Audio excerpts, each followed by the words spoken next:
ये भैया का हम बताई कटिहार के घटना। 7 गो यादव भाई लोग भैंस चरा के आवत रहले और उनकर गोली मार के जान ले लिहल गई। ई भैया नरसंहार न तक का बा, इ पे ध्यान देवे के बा, गरीब जनता के ध्यान देवे के बा और नीतीश भैया इ पे ध्यान दे तनी। भैंस चरा के आवत रहले यादव भाई सनवा हो, भैंस चरा के आवत रहले यादव भाई सनवा हो।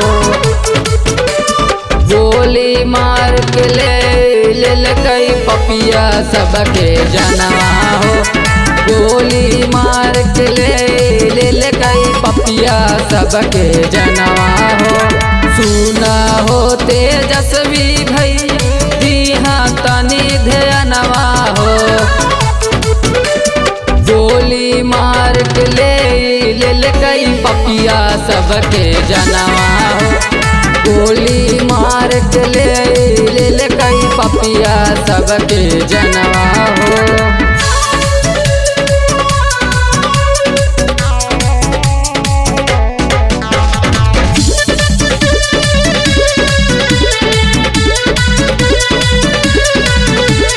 सुना हो ऐसन संघार भइल बा,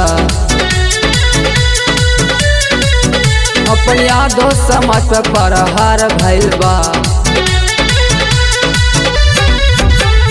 सुना हो ऐसन संघार भइल बा, अपन यादो समाज प्रहार भइल बा।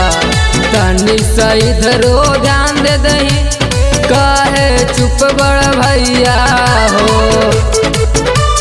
गोली मार के ले कई पपिया सबके जनवा हो, गोली मार के ले कई पपिया सबके जनवा